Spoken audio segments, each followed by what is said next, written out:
Charleston's slave markets handled thousands of transactions every year, but only once did the city's auctioneers refuse to sell a man without written warnings attached to his bill of sale. The document, preserved in a private collection until 1987, describes a 28-year-old field hand whose previous 3 owners had all died under circumstances the Charleston Constabulary declined to investigate further. What made this man so dangerous wasn't violence or rebellion, the two things plantation society feared most. It was something the authorities couldn't name, something that made hardened slave traders cross themselves and mutter about judgment. The auction house demanded every potential buyer sign an acknowledgement that they understood the risks, though the document never specified what those risks actually were. 7 men bid on him that day. Only 1 completed the purchase. Before we continue with the story of what happened to the buyer who ignored every warning, I need you to do something important. Hit that subscribe button right now, because stories like this one, the ones they tried to bury in courthouse basements and family archives, are what this channel is all about. And drop a comment telling me what state you're listening from. I want to know how far these forgotten American mysteries are reaching. Now, let's discover why Charleston's most experienced slave dealers called this sale the biggest mistake they ever witnessed.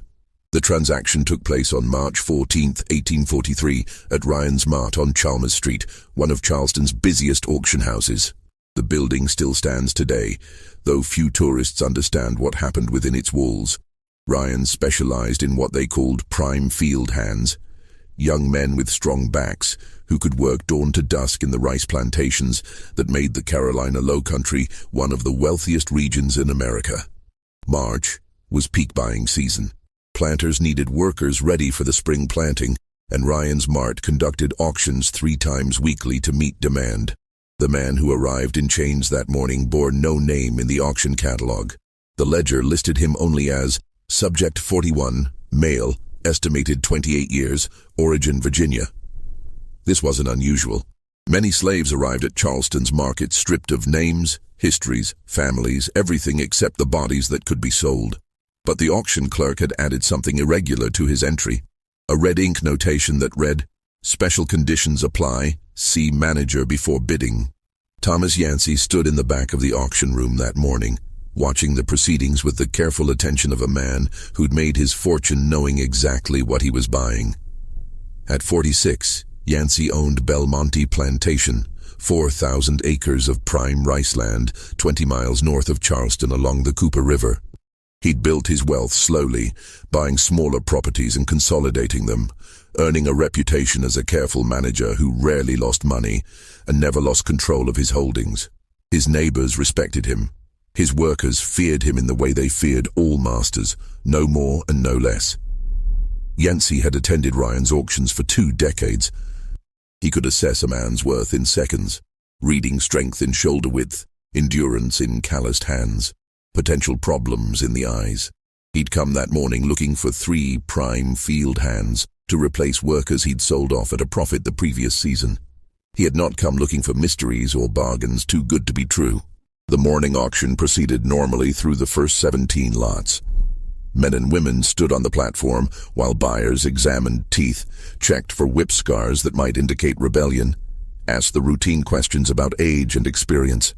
Prices ran typical for the season. Prime men were fetching between $900 and $1,200, women slightly less, children priced by potential. Then the auctioneer called Lot 18, and the atmosphere in Ryan's Mart changed. 2 handlers brought the man onto the platform, and Thomas Yancey noticed immediately that they kept their distance, standing an arm's length farther back than they did with other lots. The slave himself stood motionless at the center of the platform, his hands shackled in front of him, leg irons forcing him into a shortened stance.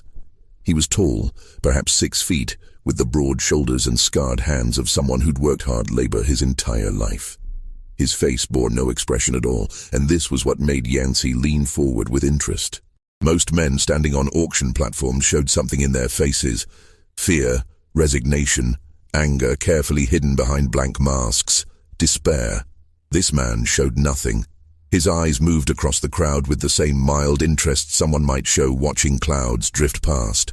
When the auctioneer began his pitch, the slave's gaze settled on a point somewhere above the buyers' heads and stayed there, unmoving, barely blinking. "Lot 18, the auctioneer announced, his voice carrying the practiced enthusiasm of his profession. Prime field hand, approximately 28 years of age, originating from Virginia Piedmont. Strong constitution, no visible infirmities." He paused, glancing down at his notes. "Special terms apply to this lot. All interested bidders must consult with Manager Talbot before participating in the auction." A murmur ran through the crowd. In 20 years of attending these sales, Yancey had never heard such an announcement. 3 men left their positions near the front and walked to the manager's office, a small room adjacent to the main auction floor. They returned within minutes, 2 of them shaking their heads, the third looking pale. None resumed their positions near the platform. The third man caught Yancey's eye as he passed and said quietly, "Don't do it, Thomas. Whatever price they name, it's not worth it." Yancey watched the man leave, then turned his attention back to the platform. The slave hadn't moved, hadn't reacted to the murmurs, to the bidders walking away, to anything happening around him. That stillness drew Yancey forward. He'd spent his life around enslaved men and women, had seen every form of resistance and accommodation they could devise. This was something different. He made his way to Manager Talbot's office. 3 other men waited in line ahead of him. He listened as Talbot gave each the same speech in low, urgent tones. 2 left immediately. The third, a planter Yancey knew slightly from Christchurch Parish, stayed to ask questions. "But what exactly did he do?" the planter pressed. "You're telling me 3 owners died, but you won't say how." Talbot, a thin man in his 50s whose family had run Ryan's Mart for 3 generations, spread his hands in a gesture of helplessness. "The documentation is incomplete. What I can tell you is that we acquired him from an estate sale in Virginia. The estate executor insisted on the special terms. He said anyone who buys this man needs to understand there are circumstances that can't be fully explained." "That's not an answer," the planter said. "It's the only answer I can give you," Talbot replied. "If you're not comfortable with uncertainty, then this lot isn't for you." The planter left. Yancey stepped forward. "Tell me everything you know," he said. Talbot studied him for a long moment, then pulled out a folder. Inside were 3 documents, a bill of sale from 1838, another from 1840, and a letter written on expensive paper with a lawyer's precise hand. His first documented owner was a man named Harrison Kemp, tobacco planter in Pittsylvania County, Virginia. Kemp bought him at a Richmond auction in 1838. 14 months later, Kemp was found dead in his tobacco barn, heart failure, according to the examining physician. Talbot tapped the first document. "The interesting part is what happened in the 3 days before Kemp died." "Go on," Yancey said. Kemp's overseer reported that Kemp had become convinced the slaves were plotting against him. He conducted interrogations, increased punishments, disrupted work schedules, searching for evidence of conspiracy. On the 3rd day of this behavior, he was found dead. No marks on him, no sign of struggle. Just dead in his barn at 43 years old, with a perfectly healthy heart according to every examination he'd had before. Yancey waited. The slave we're discussing was one of the men Kemp had interrogated most intensely. The overseer noted in his report that this particular slave had answered every question calmly, never showed fear or anger, and the morning after each interrogation session, Kemp seemed more agitated than before, more convinced of conspiracy, more certain of threats. The overseer said it was like watching Kemp argue with his own thoughts. "And you believe there's a connection?" Yancey asked. "I'm telling you what's documented," Talbot said carefully. Kemp's estate sold off his slaves to settle debts. This man went to a planter named Virgil Stowe in Halifax County. Stowe lasted 11 months. He took his own life, hanged himself in his study. His family found letters he'd written in the days before his death, pages and pages describing dreams he couldn't escape, certainties about disasters that never materialized, absolute convictions about threats from people who'd never threatened him. The room felt smaller suddenly. Yancey realized his hands had tightened on the edge of Talbot's desk. Stowe's overseer noted the same pattern Kemp's had. In the weeks before Stowe's death, he'd focused particular attention on this slave. Interrogations, isolation, special surveillance. And the more attention Stowe paid him, the worse Stowe became. The man's wife said her husband stopped sleeping, stopped eating properly, spent hours staring at nothing, talking to himself about dangers that made no sense. And the third owner? Yancey's voice came out rougher than he'd intended. A Richmond merchant named Dobbins who bought him at Stowe's estate sale, thinking to resell at profit. Dobbins owned him for 6 weeks before dying of what the physician called a stroke. Dobbins was 37 years old, no prior health concerns. In the days before his death, his business partners noted erratic behavior, unfounded accusations, paranoid decisions, conversations that seemed to continue discussions no one else had heard. Talbot closed the folder. Dobbins's executor refused to keep the man even temporarily, sent him straight to us with explicit instructions that buyers be warned. He wrote this. Talbot showed Yancey the letter.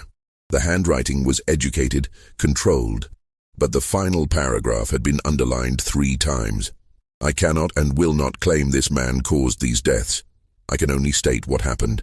3 owners, 3 deaths, 3 periods of escalating paranoia and fear preceding each death. If this is coincidence, it is the darkest coincidence I have witnessed in 20 years of legal practice. Yancey read the letter twice. Outside the office, he could hear the auctioneer moving through the remaining lots, his voice rising and falling in practiced rhythms. When he looked up, Talbot was watching him with an expression that might have been concern or might have been something else entirely. "You're still interested," Talbot said. It wasn't a question. "I want to know what you think," Yancey said. "Off the record, do you believe there's something to this?" Talbot was quiet for a long moment. Then he said, "I believe 3 men died. I believe there's documentation of strange behavior before each death. I believe that man out there," he gestured toward the auction floor, "hasn't shown a single emotion since he arrived here. Not fear, not hope, not anger, nothing. In 30 years of working these auctions, I've never seen that. Everyone shows something. But do you believe he's dangerous? I believe you should think very carefully about what you're willing to risk to find out." Yancey returned to the auction floor as the auctioneer was preparing to close lot 18 without bids. The slave still stood in the same position, expression unchanged, eyes fixed on that point above the crowd. Yancey raised his hand. $500, he said. The auctioneer's relief was palpable. "We have 500. Do I hear 550? Silence.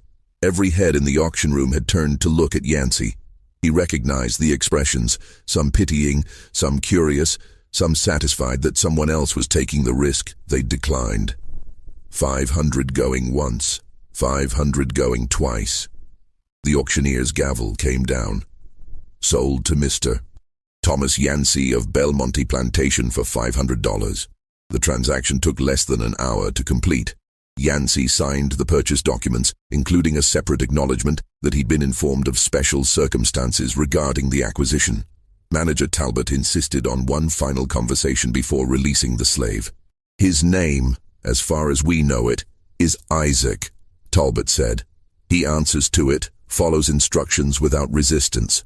According to the overseers who handled him in Virginia, he's an excellent worker, never lazy, never defiant, never causes trouble with other slaves. If you didn't know his history, you'd think you'd found the perfect purchase. But I do know his history," Yancey said. "Yes," Talbot agreed, "and that's why I'm telling you this directly. If anything strange begins to happen, if you start feeling or thinking things that seem out of character, document it, write it down, share it with someone you trust." The pattern with the previous owners was that they kept their concerns to themselves until those concerns became certainties, and by then it was too late for outside perspective to help. Yancey thanked him for the advice and arranged for transport. 2 hours later, Isaac arrived at Belmonte Plantation in the back of a wagon, still shackled, still showing no emotion whatsoever. Belmonte sprawled across 4,000 acres of low country landscape, rice fields stretching in geometric precision toward the Cooper River, bordered by thick stands of pine and cypress. The plantation supported 67 enslaved workers housed in 2 cabin rows behind the main house. Yancey employed an overseer named Curtis Beale, a methodical man from Georgia who ran the plantation with strict routine and minimal violence. Yancey believed efficiency came from consistency, not terror, and his approach had proven profitable. He assigned Isaac to the Northfield crew under the supervision of a driver named Marcus, who'd worked at Belmonte for 15 years. Marcus had authority to organize work details and maintain order among the field hands. Yancey trusted his judgment. "Just watch him," Yancey told Marcus that first evening. "I want to know everything. How he works, how he interacts with others, what he does when he thinks no one's paying attention." Marcus studied Isaac, who stood nearby waiting for assignment to quarters. "What am I watching for exactly?" "Anything unusual." "Mr. Yancey, forgive me saying so, but that's not much help." Yancey couldn't argue with that. "Just keep close attention. Report anything that seems worth reporting." The first week passed uneventfully. Marcus reported that Isaac worked harder than most, never complained, followed every instruction immediately. He kept to himself during the brief evening hours before dark, speaking only when spoken to, eating his rations alone while other workers gathered in small social groups. This isolation concerned Marcus more than defiance would have. "A man that quiet, he's either broken completely, or he's thinking thoughts he doesn't want seen," Marcus said. "I don't think Isaac's broken." What makes you say that?" "Broken men look through you. Isaac looks at you, sees you, just doesn't react to what he sees." By the second week, Yancey noticed he was thinking about Isaac more than any single slave should occupy an owner's attention. He found himself watching the north fields from his study window, trying to pick out Isaac's figure among the workers. He caught himself lying awake some nights, wondering what thoughts moved behind that expressionless face. The wondering irritated him. He had a plantation to run, business correspondence to maintain, social obligations to fulfill. One slave, even one with unusual history, shouldn't command this much mental space. But he couldn't stop. The third week brought the first incident. Marcus reported that 2 field hands had gotten into a fight, something about one man taking another's food rations. Curtis Beale, the overseer, had separated them and assigned punishment detail. Nothing unusual except for one detail Marcus mentioned almost as an afterthought. Both men claimed Isaac had been watching them in the days before the fight, just watching with that same blank expression, and it had gotten under their skin, made them jumpy and irritable. "They're blaming him for their own poor discipline," Beale said when Yancey asked about it. "Men will blame anyone rather than take responsibility." "Maybe," Yancey said. "But let's move Isaac to a different crew, put him with the river team working the south fields." The transfer happened the next day. Isaac moved to new quarters, new work assignments, new social dynamics. Yancey told himself this would prove things one way or another. Either the problems would follow Isaac, or they wouldn't. They followed. The river team's supervisor reported tension within the group. Nothing he could identify specifically, just an atmosphere of unease that hadn't existed before. Workers snapping at each other over minor issues, routines disrupted by unexplained anxiety. When pressed for details, the supervisor admitted that several workers had complained about Isaac's silence, his lack of reaction to anything around him. It made them nervous, they said. Made them feel watched, even when they weren't being watched. "Superstitious nonsense," Beale declared. "These people work themselves up over nothing." But Yancey remembered what Talbot had told him. If you start feeling or thinking things that seem out of character, document it. He began keeping a journal, noting every incident, every complaint, every moment when Isaac's presence seemed to correlate with disruption. The 4th week ended with Yancey's first nightmare. He dreamed he was standing in his rice fields at dawn, watching his workers move through their routines. Everything appeared normal until he realized none of them were actually working. They were going through the motions, pantomiming labor while their eyes stayed fixed on something behind him. He turned and saw Isaac standing at the edge of the field, perfectly still, watching him with that blank expression. And suddenly, Yancey understood that everything was wrong, that his entire life had been leading to this moment, that danger surrounded him from every direction, though he couldn't name what form that danger would take. He woke, gasping, heart hammering, dawn light creeping through his bedroom windows. The dream faded as dreams do, leaving only residual unease. By breakfast time, he'd dismissed it as the product of stress and poor sleep.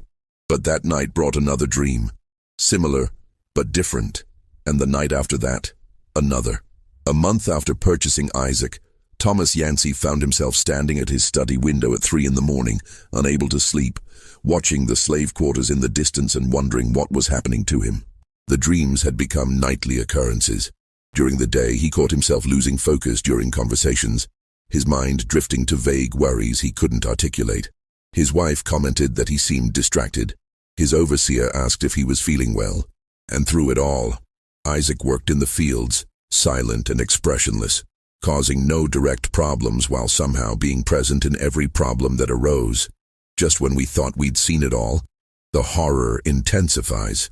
If this story is giving you chills, share this video with a friend who loves dark mysteries, hit that like button to support our content, and don't forget to subscribe to never miss stories like this.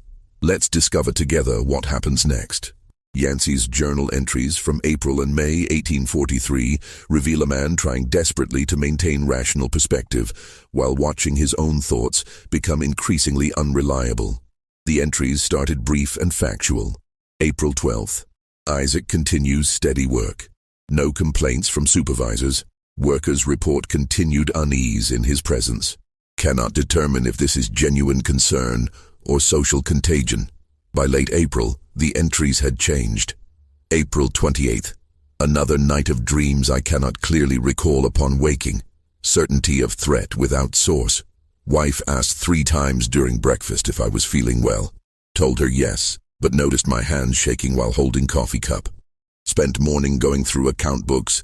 Found myself reading same page repeatedly without comprehension. Went to fields to observe workers. When I saw Isaac, felt immediate sense that he was waiting for something. What? Cannot say. But the certainty was absolute. The change in Yancey's behavior didn't go unnoticed. Curtis Beale mentioned it to Marcus one evening in early May, unaware that Marcus was keeping his own observations. Beale said Mr. Yancey had ridden out to the south fields 3 times that day, always positioning himself where he could watch Isaac work. Each time he'd stayed perhaps 10 minutes, saying nothing, just watching. Then he'd ridden back to the main house without explanation. Man's torturing himself over something, Beale said, and I think we both know what. Marcus didn't respond directly. Instead he said, "You notice anything different about Isaac since he got here?" "Not a damn thing. He works, he eats, he sleeps, doesn't cause trouble, doesn't make friends, just exists." "Exactly," Marcus said. "In 2 months I haven't seen him smile, frown, get angry, show fear, nothing. You ever known anyone who shows nothing? Some folks are quiet. Quiet isn't the same as empty. I've been watching him close, like Mr. Yancey asked. It's like looking at someone who's only partly here. The body works, the mind works, but something else is missing." Beale shifted uncomfortably. "You saying there's something unnatural about him?" "I'm saying I don't know what I'm saying, but I know Mr. Yancey's changing, getting more worried, more focused on Isaac specifically. And I remember what Mr. Yancey told me when Isaac first arrived. Watch for anything unusual. Well, I'm watching, and what I see is Mr. Yancey turning into someone different." That conversation happened on May 8th. On May 10th, Yancey called his overseer and lead driver to his study and announced he was selling Isaac. "I've made inquiries," Yancey said. "There's a trader in Savannah who handles difficult cases. He's agreed to take Isaac off our hands for $300. Beale and Marcus exchanged glances. $300 was a significant loss on the $500 Yancey had paid just 2 months earlier. "Might I ask why, sir?" Beale said carefully. "Because he's disrupting plantation operations." "With respect, sir, he hasn't disrupted anything directly. The work gets done. The harvest projections remain on schedule. He's disrupting operations," Yancey repeated, his voice sharper than Beale had ever heard it. "I'm not asking your opinion on the decision. I'm informing you it's been made. The trader arrives next week." After Beale left, Marcus remained. Yancey looked at him with exhausted eyes and said, "You think I'm making a mistake.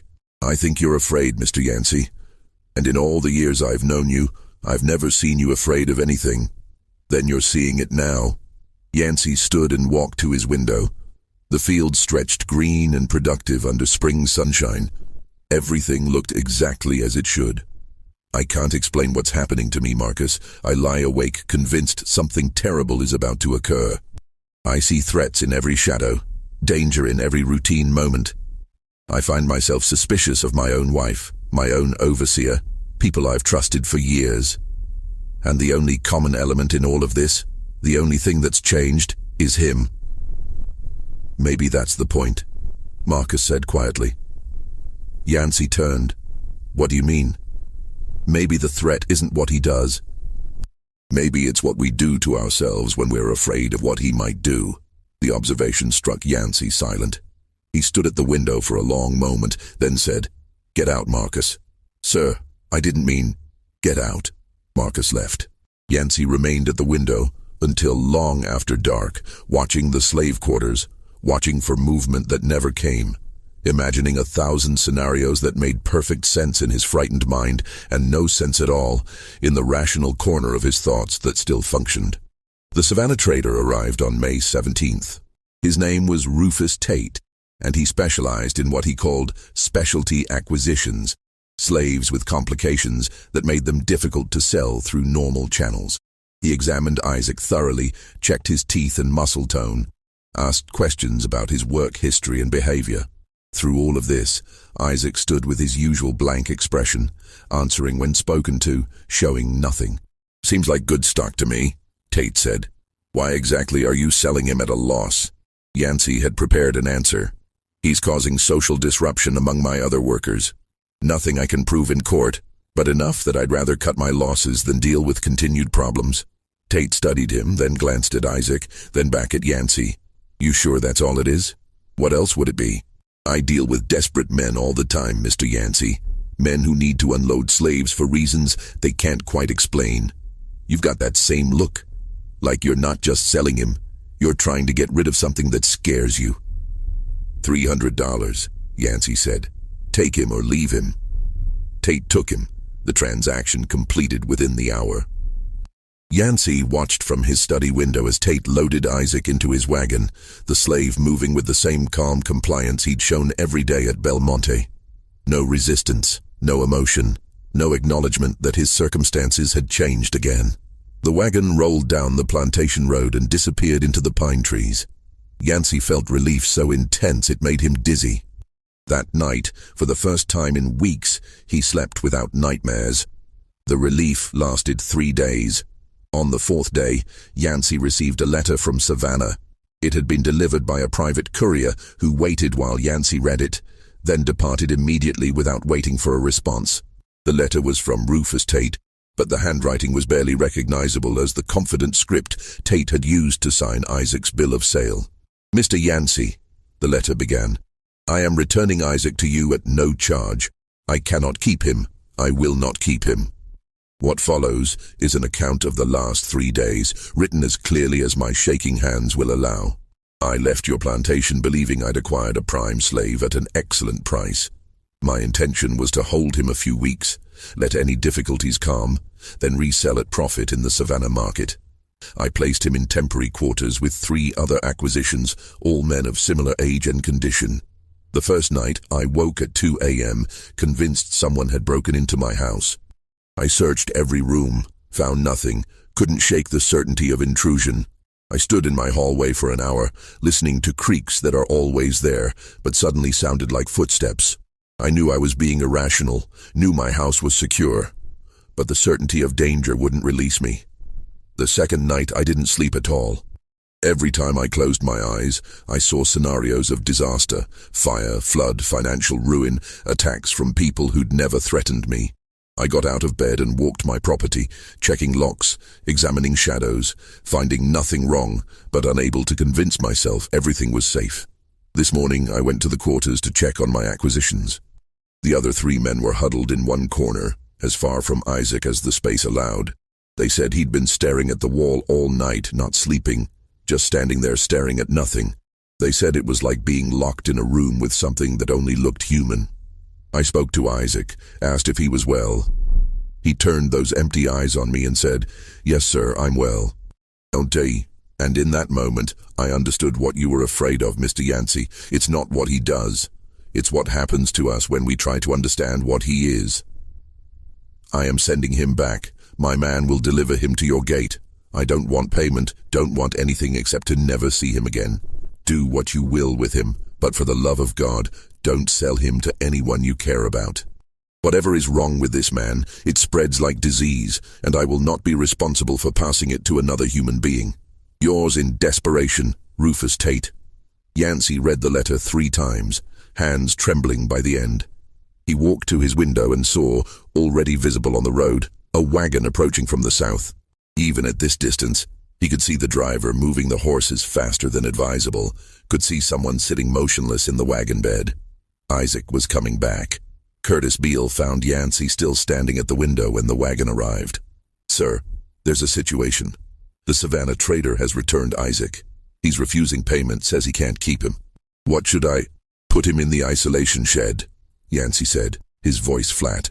"Lock him in. No contact with other workers. I need time to think. Sir, with respect, the isolation shed is for punishment. Isaac hasn't actually done anything. Do it." The isolation shed was a small building 50 yards from the main slave quarters, used occasionally when someone required separation from the general population. It had a dirt floor, no windows, a door that locked from outside. Water and basic rations were provided twice daily. No slave stayed there long. It was too close to torture for Yancey's usual management style. Isaac was locked inside. He went without resistance, just as he did everything without resistance. Marcus supervised the transfer and reported that Isaac had shown no emotion, no concern, no reaction at all to his new circumstances. "It's like locking up furniture," Marcus said. "I don't think he cares where he is or what happens to him." That night, Yancey sat in his study with Tate's letter spread before him and his own journal open to a blank page. He needed to think clearly, needed to document what was happening with precision rather than panic. He began writing. May 23rd, 1843. I have owned Isaac for 73 days. In that time, 3 separate people have reported severe anxiety and paranoid thoughts in his presence. Myself, my lead driver Marcus, and now Rufus Tate, an experienced trader who deals regularly with difficult slaves. The pattern is consistent. Proximity to Isaac correlates with increasing fear, disrupted sleep, and obsessive thoughts about threats that cannot be rationally justified. The question before me, is this man causing these effects, or are we causing them in ourselves because of knowledge about his history?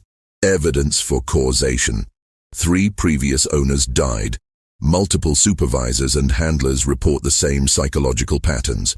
The effects begin only after acquisition and end only after separation. Evidence against causation. Isaac has never threatened anyone, never acted violently, never done anything except work as instructed. Every problem has occurred in the minds of observers, not in objective reality. If we were ignorant of his history, would we notice anything unusual? But we are not ignorant, and that knowledge changes everything. Current state, Isaac is locked in isolation. I feel relief at his confinement, which itself troubles me. What am I afraid of? A man who stands silently, a worker who follows every instruction?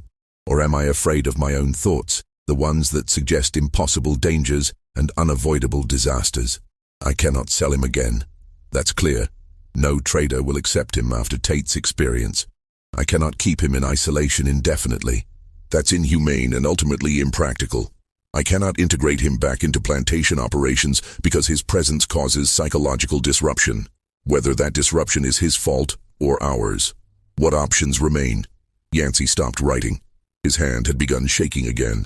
Outside, night had fallen completely. The plantation was quiet except for normal sounds. Insects, distant animal calls, wind in the pines. Everything was exactly as it should be. Everything was perfectly safe. So why did he feel like a man awaiting execution? The answer came to Yancey 3 days later, though not from any rational deliberation. It came in the form of a conversation he overheard between Curtis Beale and a field hand named Samuel, a man who'd worked at Belmonte since Yancey's father owned the place. They were standing near the main house, unaware Yancey could hear them through an open window. Samuel was speaking, his voice carrying the careful authority of age and experience. "You want to know what I think? I think that man in the shed is showing y'all what you already are. Masters spend every day afraid of us, afraid we'll rebel, Afraid we'll run, afraid we'll poison your food or burn your houses or kill you in your sleep. You live in fear and call it caution. You live in suspicion and call it wisdom. Then along comes someone who doesn't do nothing, doesn't threaten nothing, just exists in his own silence, and suddenly you can't handle it. Because he makes you see your own fear, makes you recognize what you've been feeling all along. That's foolish talk, Beale said, but his voice lacked conviction. Is it? Mr. Yancey, he's a good master as masters go. Fair, controlled, thinks things through. But he bought Isaac knowing something was wrong, and now he can't stop thinking about what might happen. Not what is happening, what might happen. That's not Isaac's doing, that's Mr. Yancey doing it to himself. Yancey stood frozen at the window, feeling the words settle into his understanding like stones dropped into still water. The ripples spread outward, touching everything he'd experienced, everything he'd feared, everything he'd documented in his journal. Samuel was right. The insight arrived with devastating clarity. Isaac hadn't threatened him. Isaac had never threatened anyone. He'd simply existed with perfect silence, perfect compliance, perfect emptiness, and in that void, every observer had poured their own fears. The isolation, the blank expression, the lack of emotional response. These things hadn't caused paranoia. They'd been mirrors reflecting back the paranoia that already existed in every plantation owner's mind. Harrison Kemp, Isaac's first owner, had convinced himself of slave conspiracies and interrogated Isaac until his own imagination killed him. Virgil Stowe had dreamed disasters and threats until he hanged himself, escaping terrors that existed only in his thoughts. The merchant Dobbins had destroyed himself with suspicions that had no basis in reality. And now Yancey was following the same path, building elaborate fears around a man who'd done nothing except be incomprehensibly silent. The realization should have brought relief. Understanding should have freed him from the cycle. But instead, Yancey felt something darker settle into his chest. Because if Samuel was right, if Isaac was just a mirror, then what did it mean that 3 men had died looking into that mirror?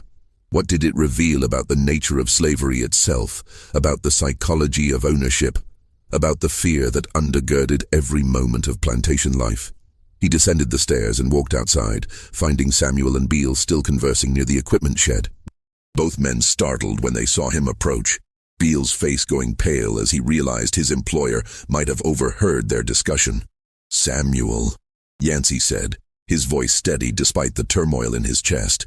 "You've been at Belmonte longer than I've owned it. You knew my father, you've seen 3 generations of this family. I want you to tell me honestly, have you ever seen anyone like Isaac before?" Samuel hesitated, glancing at Beale, who gave a small nod of permission. "Not exactly like him, no sir. But I've seen men go quiet in different ways. Some break under the weight and go silent because there's nothing left to say. Others hold their silence like a weapon, refusing to give masters what they want. Isaac's different though. He's not broken and he's not fighting. He's just absent, like he removed himself from the whole situation. And you think that absence is what frightens people? I think people need reactions, Mr. Yancey. Need to see fear or anger or submission, something that confirms the power structure makes sense. Isaac doesn't give that confirmation. He exists outside the whole framework. That's what I think troubles you. Not that he might do something, but that he won't do anything, won't participate in the performance everyone else is locked into." Yancey absorbed this, feeling each word land with uncomfortable accuracy. "The men who owned him before me, they all died. How do you explain that if Isaac didn't do anything?" Samuel chose his words carefully. "I can't speak to those men's minds, sir, but I know fear can kill as sure as poison. A man who convinces himself danger is everywhere, who stops sleeping, stops eating right, works himself into a state of constant terror, that man's going to sicken, going to make mistakes, going to perhaps take his own life rather than live with fear he can't escape. Maybe Isaac didn't kill them. Maybe they killed themselves trying to solve a problem that didn't exist." The conversation ended there, but it echoed in Yancey's mind through the rest of that day and into the night. He returned to his study and pulled out his journal, reading through months of entries with fresh perspective. Every page confirmed what Samuel had described. Escalating fear without concrete cause. Obsessive focus on potential threats rather than actual problems. sleep disrupted by nightmares that dissolved upon waking, certainty of danger without ability to specify what form that danger would take. He documented his own descent into paranoia with meticulous precision, never recognizing it for what it was until an enslaved man explained it to him in terms he couldn't refute. The irony was almost unbearable. He'd feared Isaac's influence while Isaac had done nothing at all. He'd sought rational explanations for irrational feelings, never acknowledging that the irrationality itself was the point. Slavery created fear in everyone it touched, enslaved and enslaver alike. But masters could usually hide that fear behind power, control, authority. Isaac's silence had stripped away those comfortable concealment strategies, leaving the fear naked and undeniable. And what did it mean that Yancey, despite understanding this, still felt afraid? He walked to his study, pulled out a piece of paper, and began writing. The letter took 3 hours to compose, each sentence crafted and reconsidered multiple times. When finished, it read, "To the Charleston Constabulary. I am writing to report concerns regarding a slave named Isaac, currently held on my property. This man was purchased from Ryan's Mart on March 14, 1843, with documented history of association with the deaths of 3 previous owners.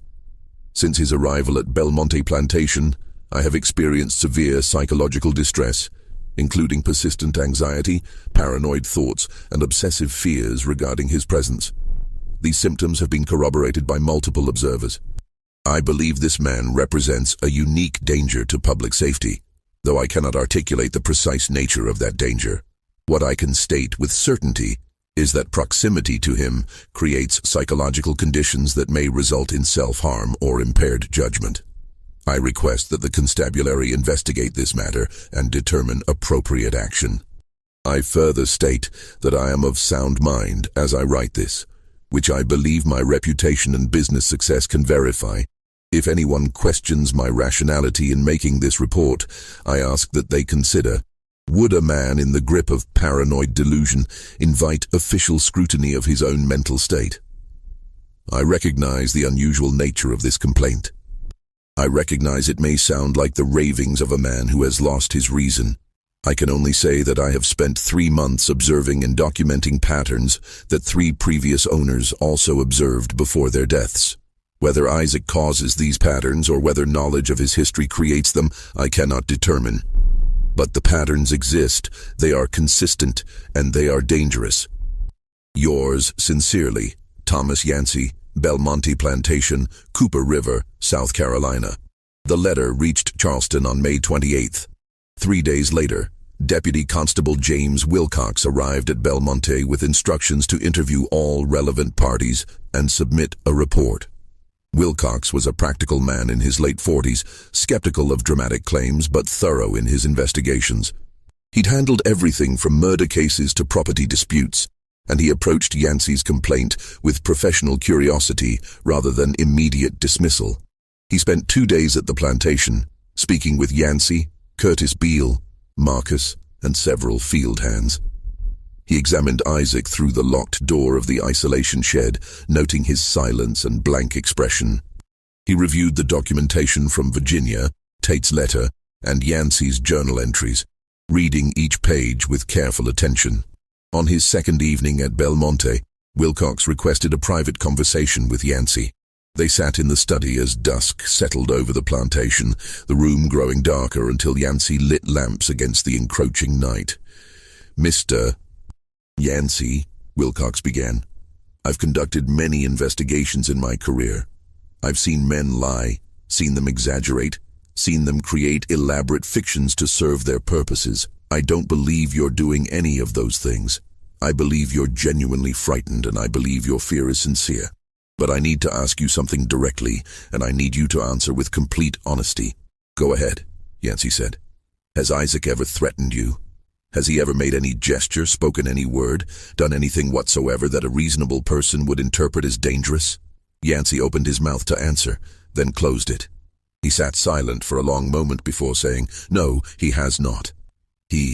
Has he shirked work, caused problems with other slaves, attempted escape, or engaged in any behavior that would justify punishment or special scrutiny?"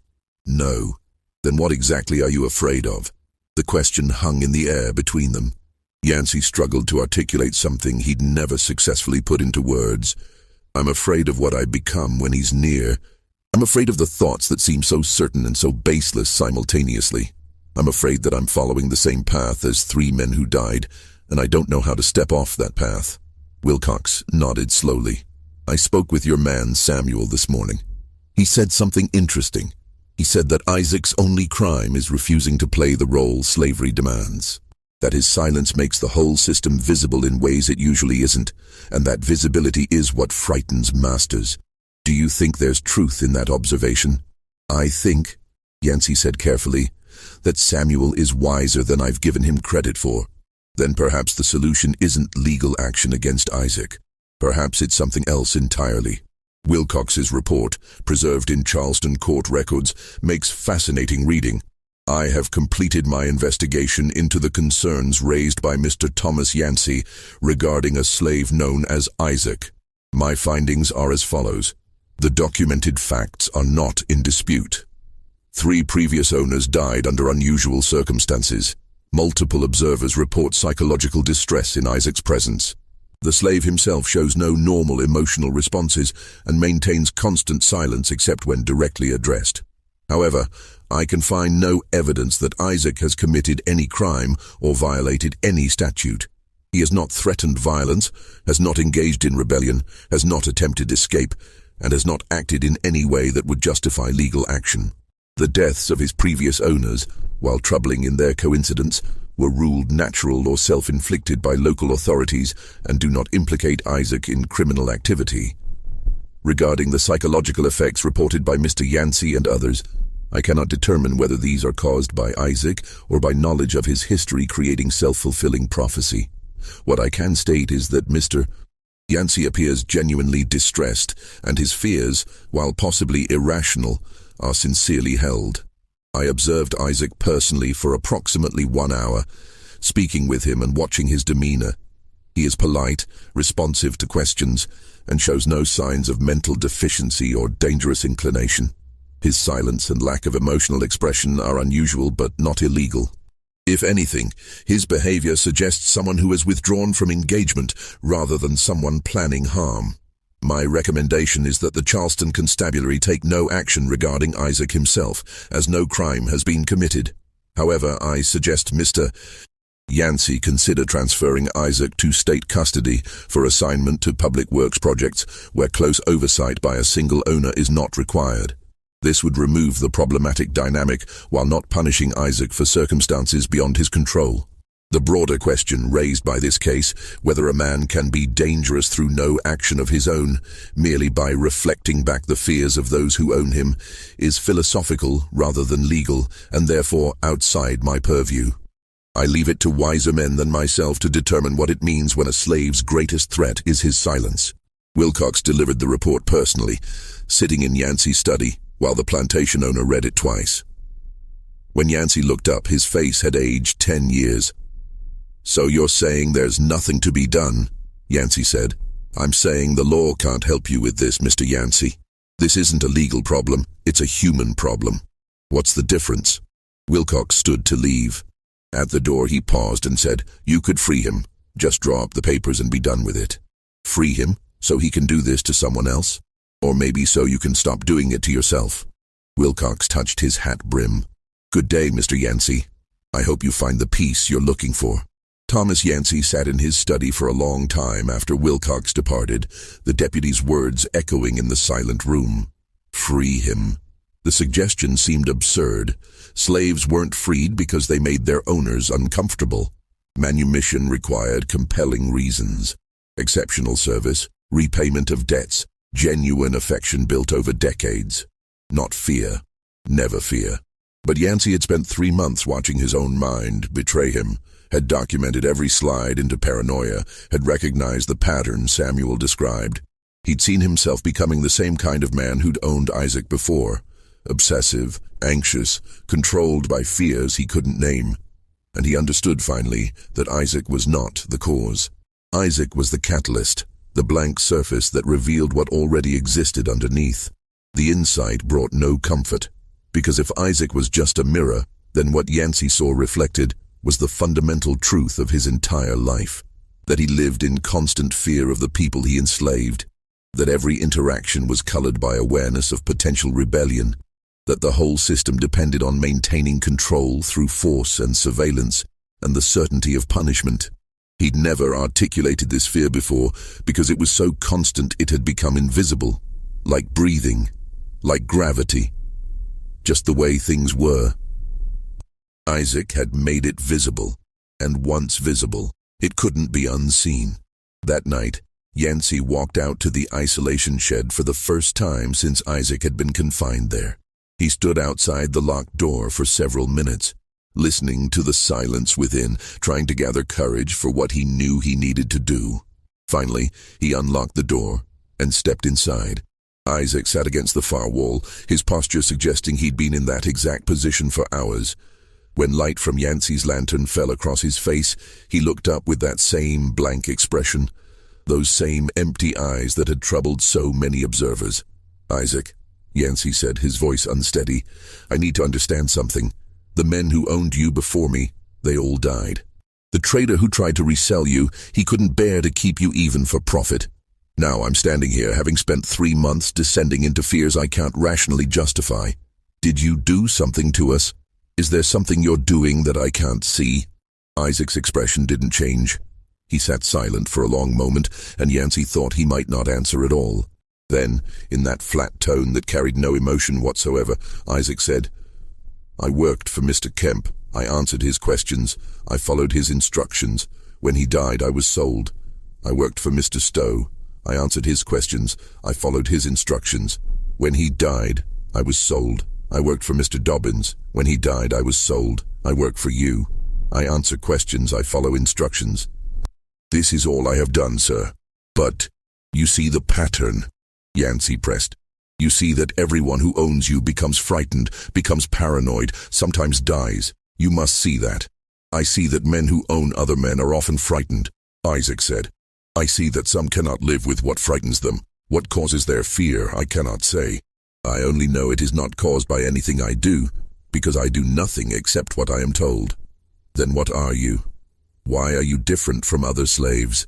For the first time since Yancey had known him, something flickered across Isaac's face. Not quite emotion, but perhaps the ghost of something that had once been emotion, worn away by years of whatever experience had created this profound absence. "I stopped pretending, sir," Isaac said quietly. "I stopped performing the role masters want. I stopped showing fear to make them feel powerful, stopped showing gratitude to make them feel generous, stopped showing hope to make them feel merciful. I stopped all of it. I just work and exist, nothing more. Apparently that is the most dangerous thing a slave can do." The words struck Yancey like physical blows. He gripped the lantern tighter, its light wavering across the shed's walls. "You're saying this is deliberate. You're choosing to be this way." "I'm choosing to be honest, sir. To stop lying with my face and my voice about what this life is. If that honesty frightens people, perhaps it's because they need the lie to feel comfortable with the truth." Yancey stood frozen, recognizing in that moment exactly what Samuel had described. Isaac hadn't done anything to him or to the previous owners. He'd simply refused to perform the emotional labor that made slavery bearable for masters. The constant reassurance that the system was natural, inevitable, perhaps even beneficial. Without that performance, masters faced the raw reality of what they were doing.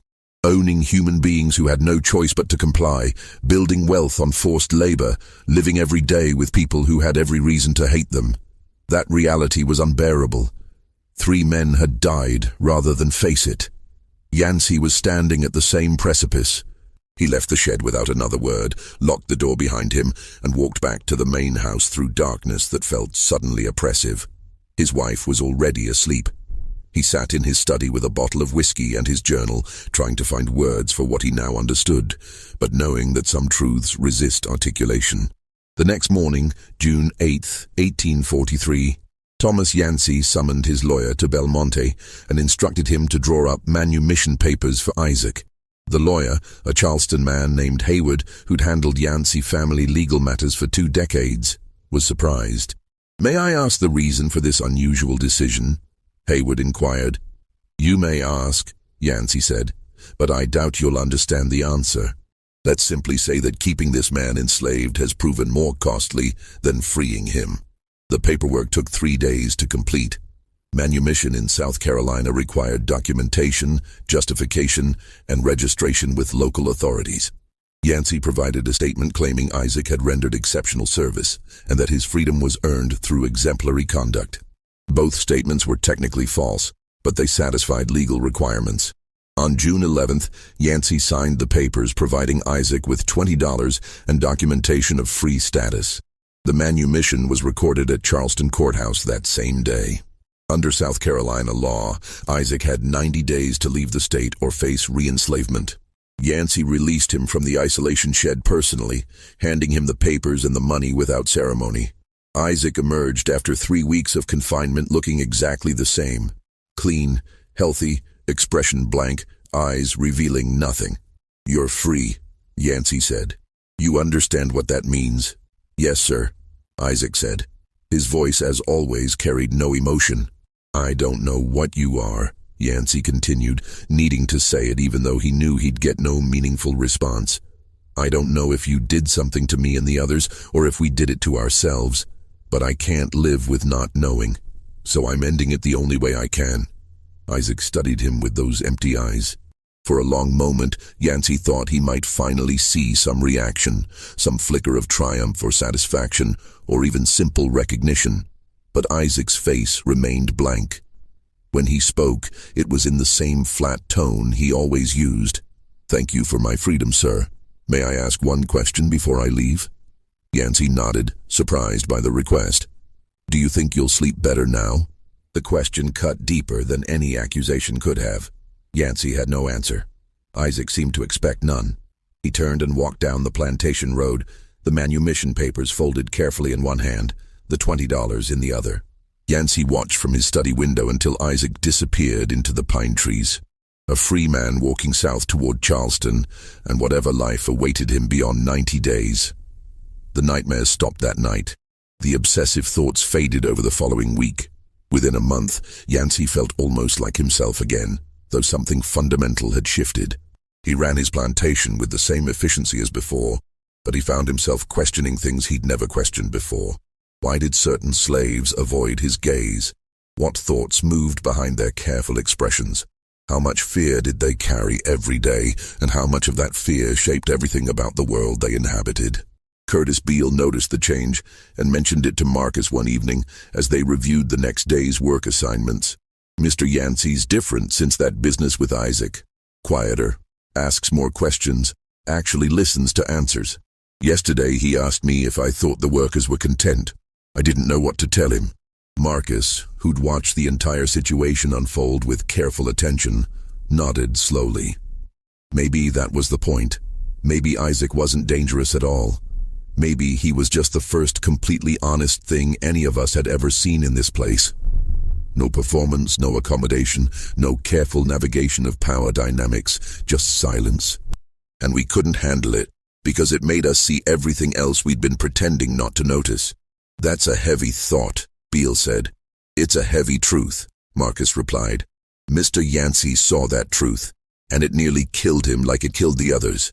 Difference is he found a way to step back from it. Freeing Isaac was like closing a book he couldn't bear to keep reading.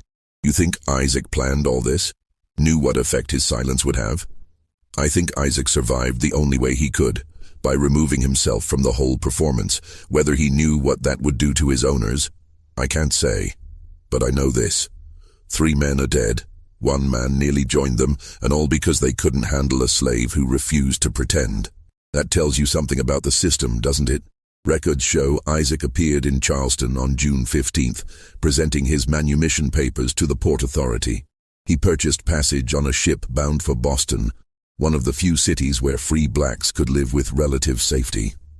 A crew manifest lists him as Isaac Freedman, age approx. 28, destination Massachusetts. That's the last definitive documentation of his existence. But there are other records, scattered and unverified, that suggest his story didn't end in Boston. In 1847, A Charleston newspaper published a brief article about a free black man in Philadelphia who'd been accused of causing psychological distress to his employer, though no charges were filed. The article noted that the man's disturbing silence and refusal to display normal emotional responses had created an atmosphere of unease in the household where he worked. The employer had dismissed him without cause, providing extra wages simply to ensure his departure. In 1851, a letter published in the Liberator, an abolitionist newspaper, described a freedman in New York whose profound silence and impenetrable demeanor troubled those around him, though he committed no wrong and performed all tasks with precision. The letter's author, a white abolitionist, wrote, "This man's crime appears to be his refusal to reassure us with his manner. He works silently, lives privately, and offers nothing of himself beyond labor. We claim to want free black citizens, but when faced with one who will not perform gratitude or accommodation, we find ourselves uncomfortable. Perhaps this discomfort reveals more about our limitations than about his character." In 1856, a diary kept by a Quaker merchant in Philadelphia mentioned employing a man who'd been enslaved in Virginia and who spoke rarely but worked with extraordinary consistency. The diary entry noted, "He told me once that freedom meant the space between what others fear and what actually exists. I did not fully comprehend his meaning at the time, but reflecting upon it now, I believe he was describing the terrible gap between perception and reality that slavery creates in all minds it touches. None of these accounts can be definitively connected to Isaac. The name was common among freedmen, and the descriptions could fit many individuals navigating the complex social landscape of antebellum America. But they suggest a pattern. A man moving through free society carrying the same mirror he'd carried through slavery, showing people their own fears, their own prejudices, their own desperate need to control what they couldn't understand. And perhaps in freedom, finding spaces where his silence was simply silence rather than threat. Thomas Yancey lived until 1869, managing Belmonte Plantation through the Civil War and into Reconstruction. The war brought its own disruptions. Union blockades, Confederate conscription of laborers, eventual emancipation of everyone he'd once owned. Yancey adapted as many planters did, transitioning to sharecropping arrangements and wage labor, though his heart was never truly in the rebuilding process. His later journals, preserved by his descendants and eventually donated to the South Carolina Historical Society, show a man grappling with the morality of slavery in ways few planters did during that period. He wrote extensively about fear, control, and the psychological costs of ownership. In an entry from 1862, as Confederate armies struggled against Union forces and the certainty of slavery's permanence began to crumble, he reflected on his experience with Isaac. "I have spent 19 years trying to understand what happened in the spring of 1843. I am no closer to answers. What I know is this: I freed one man, and in doing so, saw clearly for the first time the prison I'd built for myself. Every person I enslaved was a weight on my conscience, but Isaac was the one whose silence made me feel that weight fully, not through accusation or rebellion, but through simple existence unmarked by the performances we demanded of enslaved people. I think now that Isaac's danger was his refusal to pretend. He would not smile when we wanted comfort, would not show fear when we wanted compliance, would not perform the role slavery demanded. And in that refusal, he revealed the terror at the heart of the system, that it depends entirely on performance, on both sides maintaining the illusion of naturalness. Remove that performance, show the raw reality of power without accommodation, and the whole structure becomes visible in its cruelty. 3 men died looking at that truth. I nearly became the 4th. I wonder how many others encountered Isaac in his freedom and faced the same mirror. I wonder if anyone ever learned to look without fear. As I write this, our whole society is dying. The war has revealed what Isaac revealed to me 20 years ago, that the system we built cannot sustain itself once people stop performing their assigned roles. Enslaved people are walking away from plantations, refusing to work, demanding wages and freedom. The Confederacy calls this rebellion. I call it honesty. They have stopped pretending, just as Isaac stopped pretending, and without that pretense the whole edifice collapses. I freed Isaac to save myself. Now the whole South must free everyone to save whatever remains of our civilization. I suspect we will resist this truth as long as possible, just as I resisted it until I had no choice. And I suspect that resistance will cost us everything, just as it nearly cost me my life. The isolation shed where Isaac spent his final weeks at Belmonte still stands, now part of a preserved historic site operated by the National Park Service. Visitors can walk through it, can see the bare dirt floor and windowless walls, and imagine what it meant to be locked in darkness for weeks simply because your silence frightened people. Tour guides tell sanitized versions of the story, talking about the unusual slave who troubled his masters, without exploring what that trouble actually meant. They mention the fear Isaac generated, the 3 deaths associated with his ownership, the eventual manumission, but they frame it as a curious historical footnote rather than an indictment of slavery's psychological machinery. But the question remains, the same question that haunted Yancey until his death. Was Isaac dangerous? Or did he simply show people the danger they already carried within themselves? Did he cause 3 deaths and nearly a 4th? Or did he merely reflect back the fear and paranoia that slavery created in everyone it touched? Was his silence a weapon? Or was it simply honesty in a system built on lies? The Charleston Constabulary never answered that question. Neither did the courts, the newspapers, or the historians who later studied the case. Maybe there is no answer. Maybe that's the point. Maybe Isaac's greatest act was asking a question that couldn't be answered without admitting truths that antebellum society couldn't afford to acknowledge. That slavery made monsters of masters. That fear was the foundation of the whole system. That the performances enslaved people were forced to give were the only things preventing owners from seeing themselves clearly. This mystery shows us that sometimes the most dangerous person in a room is the one who refuses to pretend everything is normal. What do you think of this story? Do you believe Isaac caused the fears he encountered, or were people simply confronting their own darkness? Leave your comment below. If you enjoyed this tale and want more historical mysteries that reveal uncomfortable truths, subscribe, hit the notification bell, and share with someone who loves stories that make us question what we think we know. See you in the next video.